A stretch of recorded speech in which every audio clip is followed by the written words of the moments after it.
शक्तियां, पावर्स जीभ की ताकत के जरिए काम पर लगाई जाती है। अगर मैं शक्तियों को हराना या अपने वश में करना चाहता हूं या आपके अधीन शक्तियों को भ्रष्ट करना चाहता हूं, तो मैं आपकी जीभ की राज करने वाली ताकत पर असर डालने की कोशिश करूंगा। अगर मैं उन शक्तियों को गलत रास्ते पर ले जाना चाहता हूं जो परमेश्वर ने आपके नियंत्रण में दी है, तो मैं आपसे आपकी जीभ की ताकत का इस्तेमाल करके गलत चीजें बुलवाऊंगा। आप खुद को बर्बाद कर सकते हैं। आप उन शक्तियों को खराब कर सकते हैं जो आपके नियंत्रण में है। शक्तियां बंदूक की तरह होती है।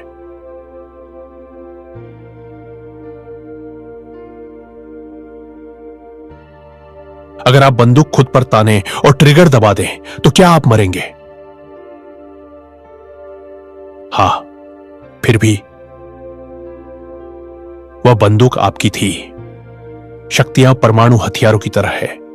आप उन्हें काम पर लगा सकते हैं, वे खुद काम पर नहीं लगती। इसीलिए शक्तियों को उनके किए के लिए जिम्मेदार नहीं माना जाता।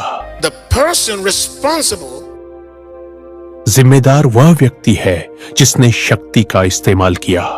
शक्तियों को वापस सही हालत में लाया जा सकता है, सुधारा जा सकता है, अगर शक्तियों का कमांडर होश में आ जाए। शक्तियां कोई ऐसे फरिश्ते नहीं हैं जिनके पास अपनी मर्जी हो।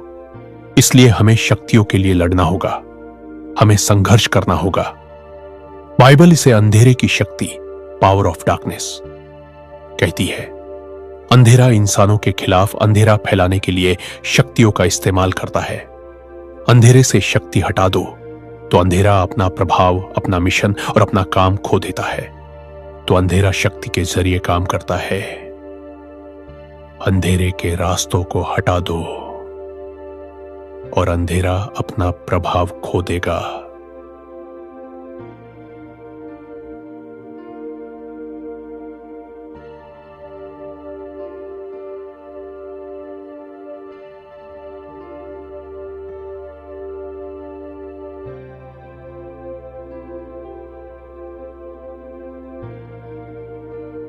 power of the tongue, life शक्ति में है and death. जीवन शक्ति है, Death मृत्यु is शक्ति है। power.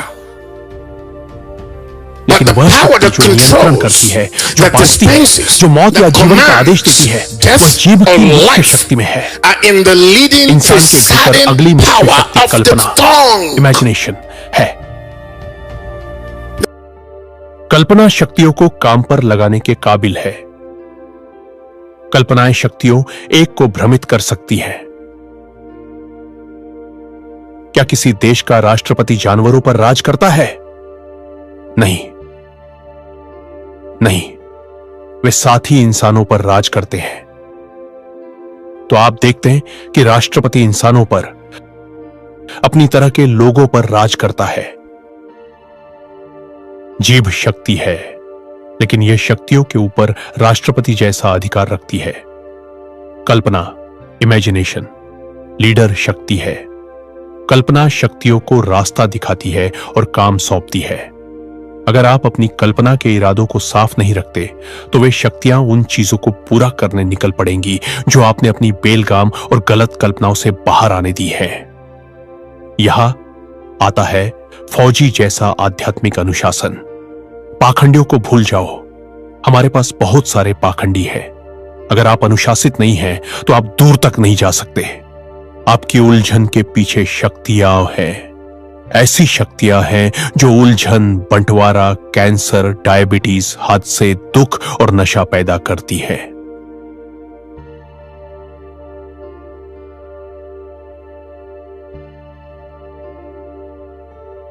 ये सभी शक्तियां इंसानी कल्पनाओं और जीभ के जरिए आती हैं। जीभ शक्तियों को काम देती है, कल्पना शक्तियों को नियुक्त करती है।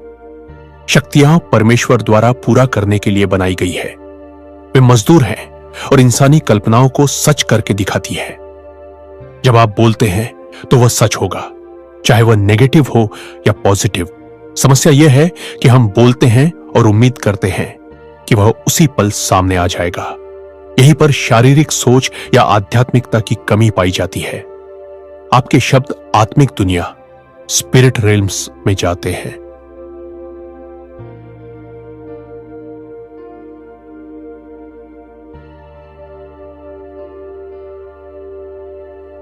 और वहां से उन्हें एक निश्चित समय पर सच होने के लिए सौंपा जाता है।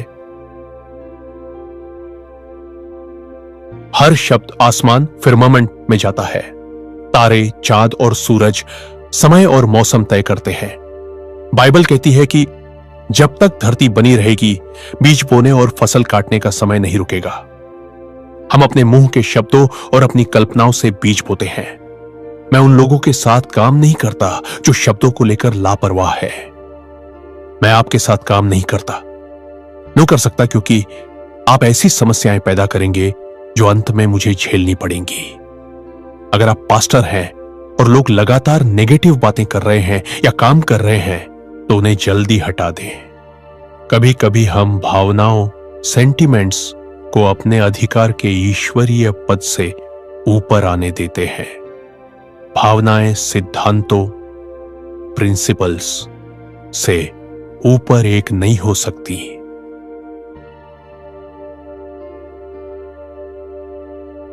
जीसस, यीशु जानते थे कि चेले थके हुए थे, लेकिन उस पल में उन्हें प्रार्थना करने की जरूरत थी। उन्होंने यह नहीं कहा सो जाओ या आराम करो। उन्होंने कहा उठो और प्रार्थना करो। इंसान शक्तियों द्वारा नियंत्रित होते हैं। इंसान शक्तियों की प्रेरणा, दबाव और नियंत्रण के अनुसार काम करते हैं। लोग हत्या करते हैं क्योंकि एक खास आत्मा ने उन्हें कब्जे में ले लिया है। लोग नफरत करते हैं क्योंकि एक खास शक्ति उनके अंदर काम कर रही है। जैसे पिछले समय में तुम इस दुनिया के रास्ते पर चलते थे, हवा की शक्ति के राजकुमार, prince of the power of the air के अनुसार। यह वह आत्मा है जो अब आज्ञा न मानने वालों में काम करती है। एक आत्मा है जो इंसानों से वैसा बर्ताव करवाती है जैसा वे करते हैं। शैतान हवा की शक्ति का राजकुमार है, लेकिन शक्तियों का असली राजकुमार आपकी जीभ और आपकी कल्पना है। शक्तियां हमेशा रहने वाली सेवक है जो एक राजकुमार या राजा का इंतजार कर रही है। आप राजघराने के लोग हैं, एक शाही याजक समाज, एक चुनी हुई पीढ़ी। हम राजा हैं क्योंकि हम शक्तियों के शासक हैं। सभ्यताओं की दिशा तय करने के लिए हवा की शक्तियों पर हमारा नियंत्रण है।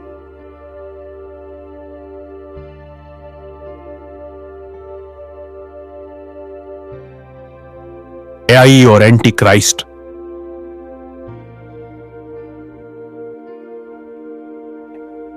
एआई और एंटी क्राइस्ट, मसीह विरोधी वाली उस बकवास को भूल जाओ जो वे हमें खिला रहे हैं।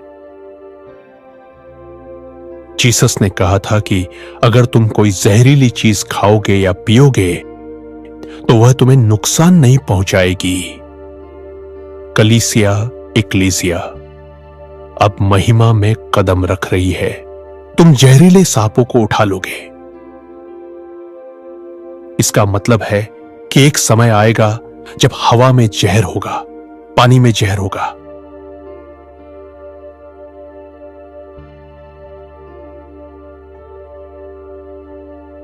जो खाना हम खाते हैं उसमें जहर होगा। जो दवाइयां हम लेते हैं उनमें जहर होगा।